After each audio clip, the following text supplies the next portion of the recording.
Hey, it's Alyssa, back with another speed paint video. This time I'm drawing Pokemon, not Animal Crossing. I did a video a little while ago drawing all of the 151 original Pokemon, and now I'm finally getting around to finishing that artwork. This video is of Bulbasaur, Ivysaur, and Venusaur, so let's get started.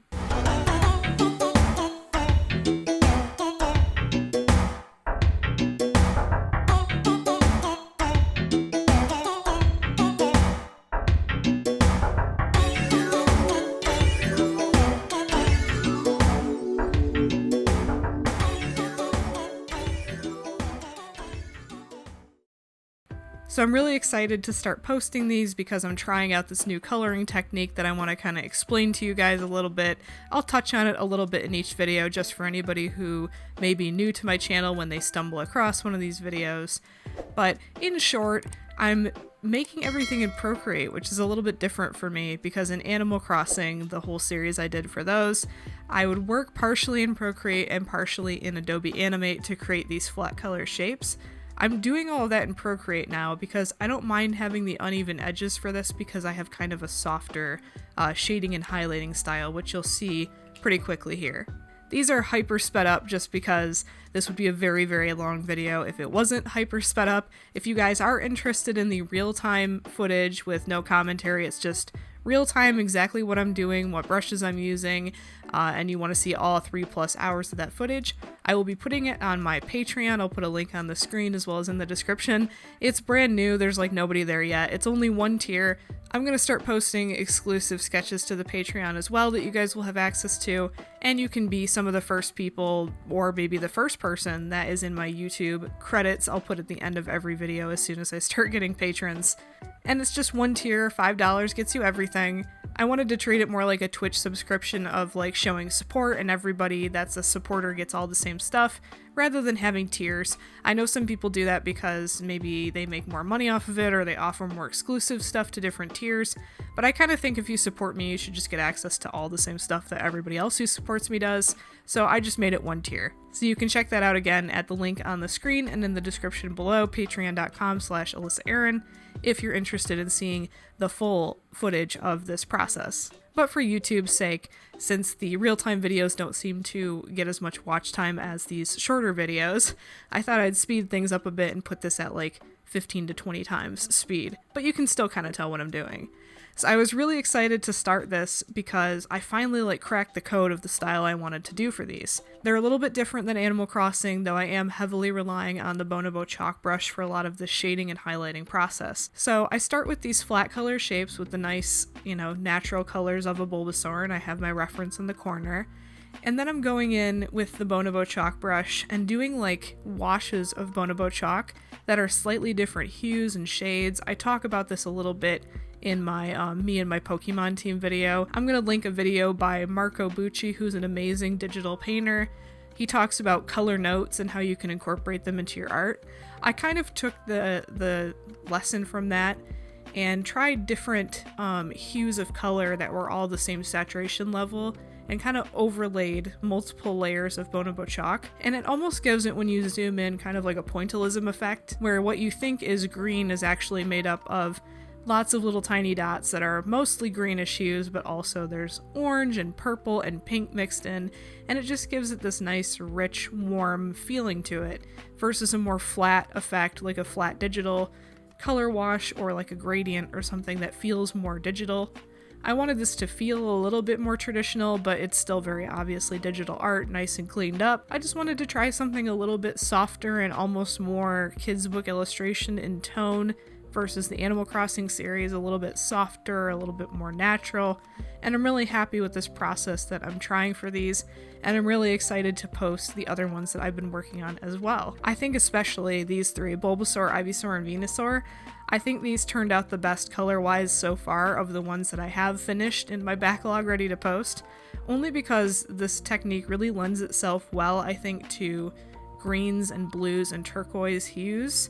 I don't know what it is, but something about adding like a purple shadow and like a yellowy green highlight to teal and blue and stuff like that, it's so nice to look at. It's very satisfying to look at, and I'm really happy, especially with how Ivysaur turned out here. I think Ivysaur is my favorite of the three when it comes to the final artwork. I also tried a little technique I saw on TikTok of all places. If I remember who I learned it from, I'll post their information in the description as well. But he basically was like, a quick tip to make your eyes look better in digital art is at the end add a white overlay, reduce the opacity, and then make little cutouts at the bottom. You'll see this more closely when I zoom in on Ivysaur's eyes, but it adds this nice kind of glaze of reflective light onto everything, and it just makes it feel a little bit more, you know, eyeballs are a little bit wet and reflective and glossy, and it just adds this touch of realism without being like, you know, hyper real creepy Pokemon that a lot of people do. Like, you know, what if Pokemon were real life, hyper rendered, super realistic stuff? It just adds a little touch of that while still keeping this very simplistic, cartoony kind of style. So I was very pleased with the new techniques I was trying for these, and I was really excited to get to post this art because I think it's a big step up in terms of quality from my Animal Crossing series, and I'm really looking forward to seeing how the entire series of these looks when they're all kind of put together in like a group. Speaking of which, if you guys want a poster of all 480 Animal Crossing villagers, you can buy that at the link in the description below, as well as individual prints of all the other villagers. That was another thing I wanted to do because I liked the little squares for the backgrounds in Animal Crossing. I think it added a nice punch of color. But for the Pokemon, since they're a little bit more complex designs than Animal Crossing villagers, they have more stuff going on, leaves and horns and things sticking out, and a little bit more detailed. I thought it would be better to put them on just solid white, and it also lends itself better to print-on-demand stuff like t-shirts and stuff like that. It just looks better when it's on just a solid background like that, and easier to cut the background out if I want a transparent background for whatever reason. With Animal Crossing, the colored squares, they were a little bit fuzzy on the edges, and it was kind of hard to get a nice, clean, transparent cut for thumbnails and stuff like that. So being practical and stylistic. But enough about the art choices. I want to talk more about these particular Pokemon because I am a water starter girl. However, the more I've worked on the artwork of Pokemon and looked at Pokemon stuff and doing research for these art pieces and videos and whatnot, the more I kind of I get why people are grass starter people. The grass starter Pokemon are almost always kind of cooler than the water ones, and that's not to demean my main man Squirtle. I love Squirtle to pieces, and I love all my water starters, but I get why people are into the grass starters. I think they're a little bit more interesting, and especially the design of Ivysaur and Venusaur I think is just more interesting than, you know, Blastoise, a turtle with guns. I just think they're more interesting character designs, so I think if I could go back to my childhood, I might pick the grass starter, knowing what I know now about my taste in character design. I think they're just cooler looking. And I think the evolution of Bulbasaur makes more sense to start growing this very large, raffia flower. I think that's what it's called. It's that big flower that kind of smells bad is growing on Venusaur's back. It makes sense for this plant to grow and grow, but Blastoise just kind of comes out of nowhere, right? Like, why did Squirtle evolve guns? I guess it's Pokemon and they can do whatever they want, but I like the ones that kind of feel more natural, more than just completely out there. But I guess that's the fun of it being completely made up in a cartoon, is that a turtle can grow guns, you know, and that's just part of the natural process in the Pokemon world, I suppose. But Ivysaur, Venusaur are much more my taste in character design now than Blastoise, for sure. Though I still love Squirtle. Squirtle might be my favorite starter. I'm not sure. He's just too cute. And I also really did love Sobble in Sword and Shield. I thought he was adorable too. So you know what? Maybe I am still a water starter girl after all. I think the only game where I didn't pick a water starter was... what was it, X or Y, or was it Sun Moon, where there was Chespin? I can't remember. Whatever one evolved into Chespin that was the grass one. I really liked my Chespin. I thought the design of that one was really cool, so I ended up going with Chespin for that game. And despite all of what I said about, you know, the character designs of the grass starters being more interesting than the water starters, I think beyond the starters, I think my favorite type is still water and ice. I really like those types of Pokemon. I like the bluish color scheme, and I like the power of the ocean, and I like seahorses, and I like sea stars, and you know, all those types of animals in real life are kind of my vibe. I like water stuff and fish, so I would probably, if I was a gym leader in Pokemon, I would probably be a water ice kind of gym leader, but I'd also have to have my Snorlax just because he's my favorite Pokemon of all time that does not fit into either category. So I would be a water ice gym leader, but I'd also have a Snorlax for no good reason. So I wouldn't be a very good gym leader is what I mean to say, and my gym would have no coherent rhyme or reason to it, but there you have it. I blame it on the fact that I'm a Pisces, is that I really like water stuff. And my favorite Disney movie as a kid was The Little Mermaid, by a mile. So I blame it all on that, my obsession with water stuff. And I think I'll ask this question in all of my videos about the starter Pokemon, but which starter Pokemon was your favorite in these older games, or if you've revisited, you know, Red or Blue or whatever recently? Which of the 3 original starters was your favorite or is your favorite? Has your taste changed over time? Were you more of a fire starter type of person and now you're really into water?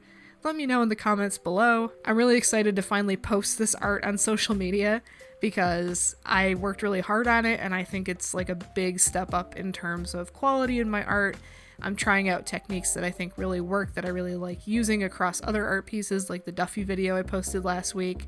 I'm really happy with these, and I'm finally getting to share them with you guys, which is really exciting. And it's starting like a whole new series. I just got the rush of excitement of finishing the Animal Crossing series, and here I am diving headfirst into this much smaller, thankfully, series. And in doing research for this video, I might actually go back and like play Red or Blue or Yellow or something like that, just to have more to talk about in these videos, and also to kind of like relive my childhood. I had Yellow on, well, it wasn't mine, it was my sister's Game Boy, that she bought with her saved up allowance money, that I would play all the time to play Pokemon Yellow and Kirby Tilt and Tumble, and also this weird Powerpuff Girls game that we had that would not let you pass the first level. It was just glitched no matter what you did, so that game wasn't so much fun, but definitely Kirby Tilt and Tumble and Pokemon Yellow. So I might have to do a little Pokemon research for these videos so I have more to talk about in my experience revisiting Pokemon a billion years later, or the original Pokemon I should say. I played Sword and Shield not that long ago, so at least I had that to talk about for the previous video. In this video, I mainly just wanted to tell you guys how excited I was about my new coloring technique I used here for these, and also show off, like, here's the start of the Pokemon series. I'm really looking forward to posting more of these this year and making some real headway on this new art project that I've started on. Now that I've finished with Animal Crossing, I had to draw Cute Animal Series Part 2, I guess. I'm also really excited for next week's video. It's not Pokemon related, but it is Nintendo related, and I think you guys are gonna like it a lot. So look forward to that. Subscribe if you're not already. If you guys like art, especially Nintendo stuff is the big focus this year on my channel. If you're really into this kind of stuff, be sure to subscribe because I post new videos every single week. Thank you guys so much for watching, and I'll see you all in the next one. Peace out.